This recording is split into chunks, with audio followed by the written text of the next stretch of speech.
Welcome back to the Sisaundra Show. On today's show, we embark on how one person's life can change forever by simply being in the wrong place at the wrong time.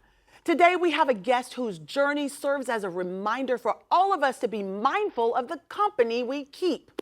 In a world where trust can be easily misplaced, our next guest's life took an unexpected turn when she found herself entangled with an individual whose dark intentions would unravel her own world. Y'all, please welcome Miss Sekeya Donaldson.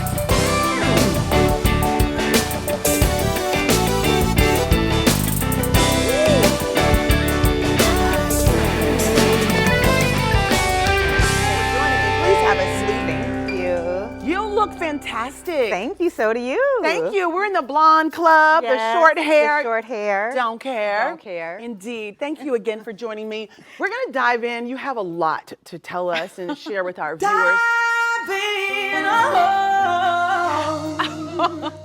That part. That part. So, okay. Sekeya, we are talking about keeping positive company in our lives. Yes. Without getting into your story, would you please share how the company you keep can determine your future?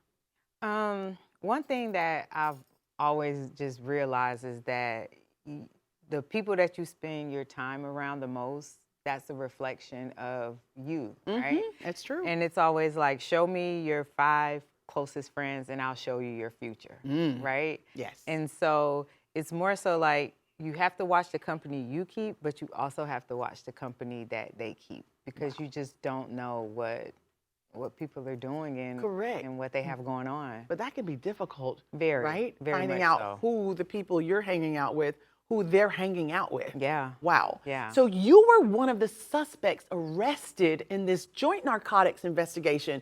Could you provide us with your understanding of the charges brought against you? It was a conspiracy charge, and that goes back to association, because that's all really conspiracy is. It's association, it's knowledge, it's not even really the act of doing something. It's guilty by association. Yes. Yeah. And so that's the main component of it. Just being around the wrong people. I mean, let's talk about that alone. Yeah. Being around the wrong people, Yeah. the impact it can have on you. I mean, sure. so for instance, I have children, young children, and I'm constantly talking to him like, you don't know what they're doing.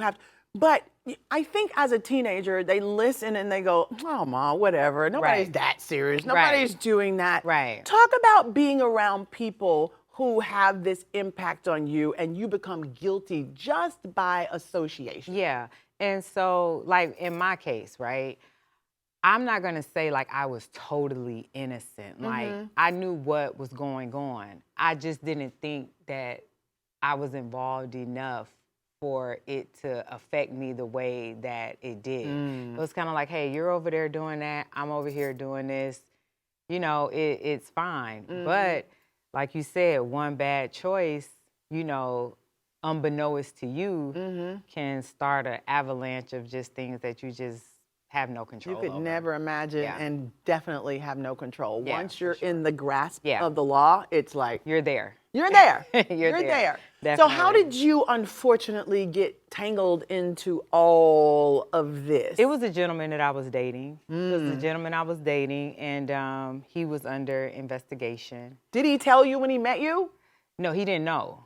Oh, he didn't? Yeah, when you're under investigation, you don't know you're under investigation. Wow. Well, there you have it. I guess I ain't never been under investigation. Yeah, you ain't never been under investigation. Yeah, right. You don't know. Oh, wow. So everything was just a shock. Like, it was a knock on the door.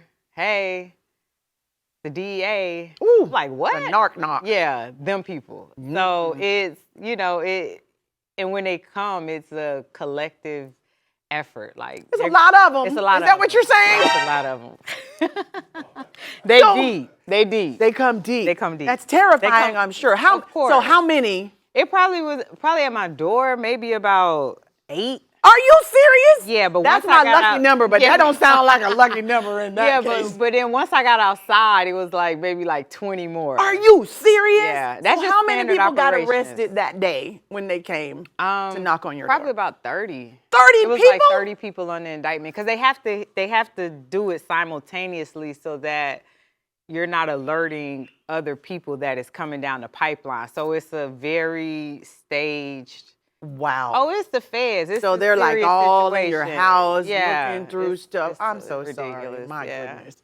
So can you describe the conditions and challenges that you faced while being incarcerated during the COVID-19 pandemic? Girl, let me just say you don't look like what you've been through. Let me just say that. God is good. God is the greatest. Come on. God is the greatest. On national TV. On national.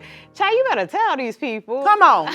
Only he can. Y'all gonna make me preach up in here. Him and only him. Only him. And only him. Well, thank God for and, Jesus. I will say, like, when I've spoken about my time being incarcerated, I never like to glamorize it, right? Because at the end of the day, prison is prison. But I was lucky, right? I went to a camp, which is the lowest level in the federal system. Like, there's no fences, there's no that's good. cells. You can walk. If you want to leave, you can leave. You know, they're going to come catch you, but... So you don't even want to leave. Yeah, if you don't want to leave. They give you the freedom you and can responsibility. Leave. Yes. Everybody has free will. Ooh, Jesus. You know, so if you want to leave, you can leave. So it wasn't that bad. I was in West Virginia.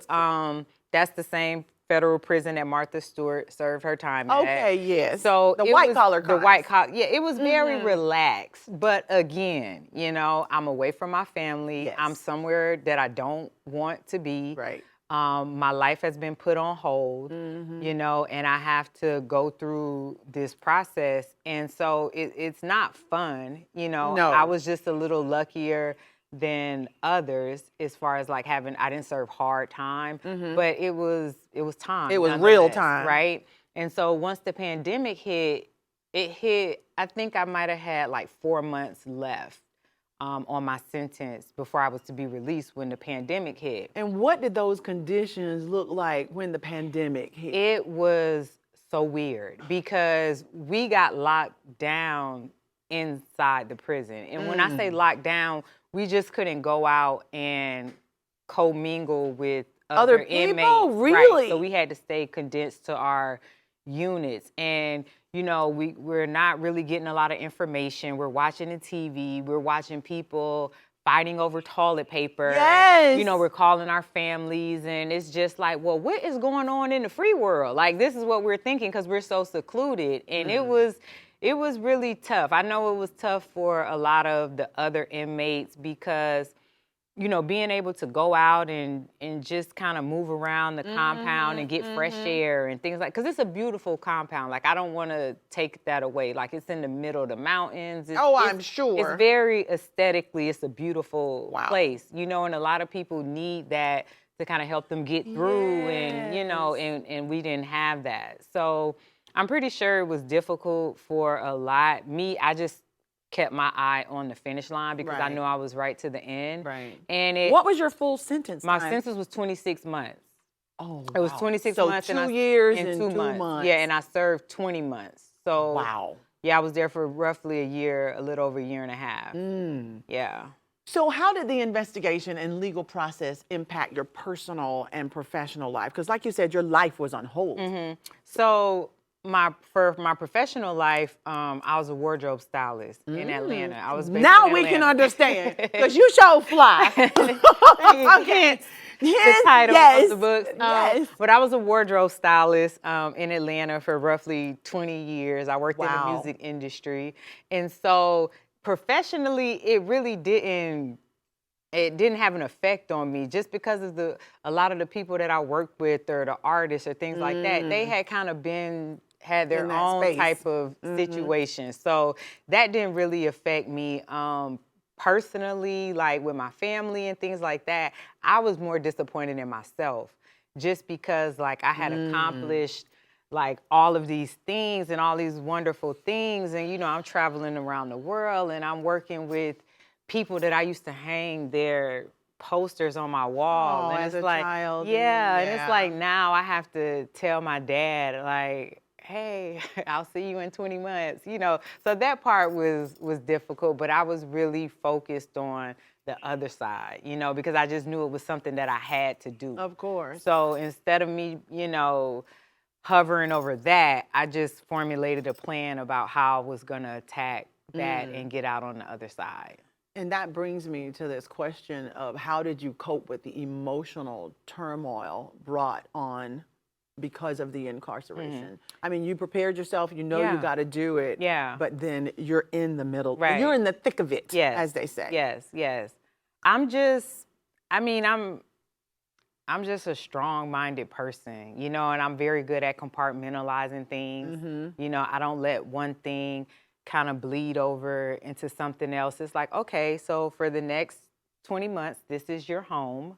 This is your life. Adapt to it. Make the best time of it. And we'll see you on the other side. And that was just the attitude that I had. Like, even prior to me being incarcerated, I was on pretrial for like 18 months, which is a process you go through before you actually get sentenced and all that. Wow. And so, when people found out what was going on with me, because my life really didn't change a lot. I was still working, I was still traveling. But quietly waiting. Yeah, but quietly, going through this. And then when people found out, they were like, oh my God, like I couldn't imagine going through that and you're still operating, operating, not just functioning, but operating at a very high level. Wow. And that was just something I made up in my mind that I was going to do. Like, I'm not going to let this get me down. Right. I'm not going to let this put me in a depression. I'll think about it when I have to think about it. But I'm not going to let it consume me. I will not. That reminds me so clearly of the scripture that says we must count it all joy. Yeah. And it's like, no matter what you're going through, you have to find some kind of, and that's not a joyous occasion, but the joy in it is the lesson that you've learned to move forward. And even the things that have came out of it, like I say, that 18 months that I was on pretrial, like, I looked the best because I was really intensely working out. I was training. Yeah, I was really, because I was like, look, I can't be fat and indicted. Like that doesn't register to me. You know what I mean?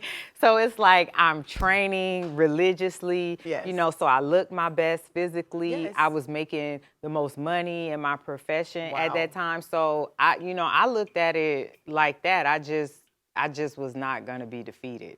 Well, you are back, Sekeya. I am. You ended up writing a book. I did. While incarcerated. I did. Tell us about that book. So, actually, both of my books came from this whole situation. My first one, Fly Girl Approved, I wrote that. This one here. And it is fly. I love the cover. Yes. Thank you. You're welcome. So Fly Girl Approved, I wrote that on pretrial. And like I said, I have a fashion background. And so when I was going through like my 5-year plan and things like that and what I wanted to accomplish, I was like, in order for me to be a fashion expert, you have to have a written work. Published work. So Fly Girl Approved is the A to Z guide of all things that I think fly girls should possess. So I took the letter of every alphabet and I wrote about a specific topic. Like, for instance, B, I wrote about bangles. I love bangles, right? I love them, but they won't let me wear them because they jingle everywhere. On the microphone. Okay. But I love them. They're beautiful. Okay, so I wrote about bangles because I feel like I wear bangles all the time. I always have something on my arm, and it's something that you can put on to kind of dress up your outfit. D, I wrote about denim jackets, right? I love it. It's a third piece, right? It can elevate any outfit. Any look, right? V, I wrote about a vision board, right? Okay. Because I think since you telling us the ones you wrote about. Yeah. Which one is P? P is passport. Yes! I wrote about a passport because I feel like in order for you to really enjoy life, you have to travel. Yes. And I was fortunate to be able to travel at a very young age. And then once I got into my career, I was able to travel, around the world. And it opened up my eyes to so much. Yes. And then I had an amazing designer, Kalichi. He did all the illustrations for the book. So all the topics have illustrations. For one of my favorite ones I did, F. it was about fragrances, right? Ooh. So I talked about like daytime fragrances and nighttime fragrances and spring fragrances and fall fragrances. Yeah, so Yes. it was fun. I love it. It looks fun. Thank you so much. You're and welcome. so I had the time to do that while I was on pre-trial. So that was my first book. I released it in 2018. And then my second book, Fly Girl Quotes, is actually what I wrote in prison really by mistake, right? So when COVID started or the pandemic started, like I said, we weren't able to really go out and interact with the other inmates and things like that. So they gave us like little sticky Post-it notes. And every day I would write a quote and I would hang it up outside of my door. And it became a thing. Like all the inmates wanted to read it, the guards, the counselors, everybody wanted to read it. And so I kept every sticky note from the day that the pandemic started to the day that I got out. And we got And then I took my top 50 and I turned it into Fly Girl Quotes. This is powerful. Where can we find your books, Sekeya? You can find it on Amazon. On Amazon. Y'all, please check out Sekeya Donaldson on Amazon. Thank you so much for joining us. We're going to say goodbye for now, but don't y'all forget to come back tomorrow. Chris! Are y'all ready for this? Come on. Everybody just scan that QR code at the bottom of your screen, because we have got so much more exclusive content for you right here on the Sisaundra Show, only on Afro TV. That's Comcast Xfinity Channel 16, 23, and Roku. Oh yeah.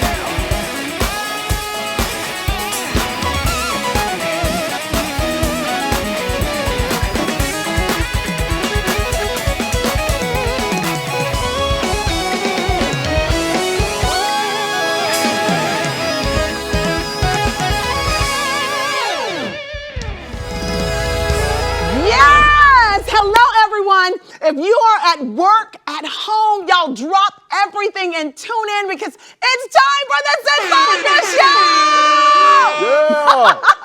Listen, I'm just kidding. Don't y'all get fired. Don't drop everything at work. Listen, speaking of fired, y'all